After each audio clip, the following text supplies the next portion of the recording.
অসাধারণ শুরুর পরও বাংলাদেশ দল শ্রীলঙ্কার বিপক্ষে প্রথম ওয়ানডে হেরে গেছে। তো এখানে মিডল অর্ডারের ব্যর্থতাকেই বড় করে দেখা যাচ্ছে। মিডল অর্ডারের 3 জন ব্যাটসম্যান অত্যন্ত খারাপ খেলেছেন, তাদের কারণেই কিন্তু বাংলাদেশ দল হেরে যায়, মিডল অর্ডার কলাপস করে। তো এখানে কার কী দোষ সেটি এখন আমি আলোচনা করব ম্যাচের পরিস্থিতি অনুযায়ী। প্রথমেই ম্যাচের যে পরিস্থিতিটা ছিল, 29 রানে পারভেজ হোসেন ইমন আউট হয়ে যায়। ভালো একটা স্টার্ট ছিল বলা যায়, রান রেট 6-এর কাছাকাছি।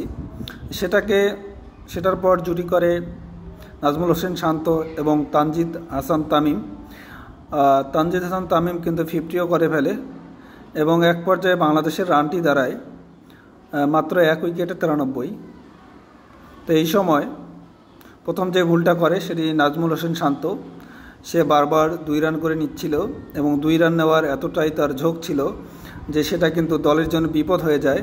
এবং একটা সময় দেখা যায় একটি 2 রান নেওয়ার চেষ্টা যখন নাজমুল হোসেন শান্ত কল দেয়, তখন কিন্তু তামিম সেটাকে নাকচ করে দেয় এবং সেখানে কিন্তু নাজমুল হোসেন শান্ত বলেছিল যে এটা আমার কল, তুমি কেন 2 রান নিলে না, এমন একটা পরিস্থিতি দাঁড়ায়।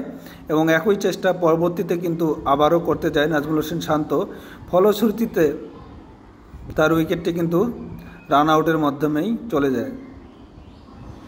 তো এখানে একটি অবাক করা বিষয় হয়েছিল যে আউট হওয়ার সম্ভাবনা থাকা সত্ত্বেও তিনি বারবার 2 রান নিতে চেয়েছিলেন। এটি দলের বিপদটার যে দরজা সেটি খুলে দেয়। এরপরে ক্রিজে আসে লিটন দাস, যে কিনা 6 ম্যাচে 4টি ডাক খেয়েছে এই ম্যাচ সহ। তো এমন একজন ব্যাটসম্যানকে আসলে 2 ডাউনের মতো 4 নম্বরের গুরুত্বপূর্ণ পজিশনের নামিয়ে দিয়েছে, যেটি আসলেই উচিত হয়নি। 4 নম্বর হলো দলের সেরা ব্যাটসম্যানের জন্য। লিটন দাস কিন্তু তেমনটা ভরসার ব্যাটসম্যান নয়, দীর্ঘক্ষণ ধরে থাকার ব্যাটসম্যান নয়। তিনি সেই বিপদটা কিন্তু বাড়িয়েছেন। মাত্র 4 বলে 0 রান করে আউট হয়ে গেছেন এবং বরাবরের মতো ডাক খেয়েছেন। 6 ম্যাচে 4টি ডাক হয়ে গেছে তার। এরপরে এসছেন তাওহিদ হৃদয় কিন্তু বরাবরের মতোই সেও ডিফেন্স করতে গিয়েছিল, যেহেতু দলের বিপদ, কিন্তু বলটি তিনি চোখেই দেখেননি। তিনিও কিন্তু বোল্ড হয়ে গেছেন। যেই মুহূর্তটাতে দরকার ছিল যে আরেকজন ব্যাটসম্যান এসে, স্পিন বোলিংও কিছুটা ভালো হচ্ছিল, ব্যাটসম্যানরা এসে দেখে শুনে খেলবেন, কিছুটা বিপদ কাটিয়ে উঠবেন, সেখানেই কিন্তু তাওহিদ হৃদয় আউট হয়ে যায়। সেও কিন্তু বোল্ড হয়ে যায়, বল বুঝতেই পারেনি, ব্যাট এবং প্যাডের মাঝ দিয়ে তিনি বোল্ড হয়ে যান। এরপরে সবচেয়ে দলের যে ক্ষতিটি করেন সেটি হলো মেহেদী হাসান মিরাজ। তিনি কিন্তু শেষ ভরসাটুকু শেষ করে দেন, কারণ এই পজিশনে 4টি উইকেট পতনের পরেই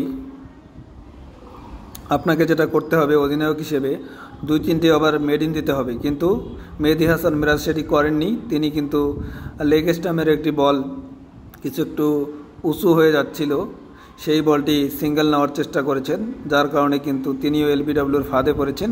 বলটি তিনি টাচ করতে পারেননি এবং দলের বিপদ বাড়িয়েছেন। তো আমার মনে হয় মেহেদী হাসান মিরাজের সেখানে কয়েকটি ওভার ডিফেন্স করার দরকার ছিল, যেটি তিনি করেননি, যার কারণে কিন্তু আমাদের টেলেন্ডারদের যে দরজাটা সেটাও খুলে গিয়েছিল এবং সেখানেই ম্যাচটি শেষ হয়ে যায়। আর জাকের আলী অনেক দেখিয়েছেন যে বাংলাদেশ ম্যাচটি জিততে পারত যদি মিডল অর্ডারে একজন ব্যাটসম্যান অন্তত টিকে যেতেন, কারণ রান রেট 6-এর উপরে কখনোই ওঠেনি এবং জাকের আলী অনেক নিজেও 50 করেছেন। একজন যোগ্য সঙ্গী পেলে হয়তো তিনিও আরও ভালো করতে পারতেন। তো যাই হোক, ম্যাচটি বাংলাদেশ মিডল অর্ডারের ব্যর্থতায় হেরেছে। এমন দিন যেন বাংলাদেশ ক্রিকেটে না আসে, সেই প্রত্যাশাই করি। তো আপনার কি মনে হয় কেন বাংলাদেশ ম্যাচটি হারলো সেটি অবশ্যই জানাবেন কমেন্টে। ধন্যবাদ সকলকে।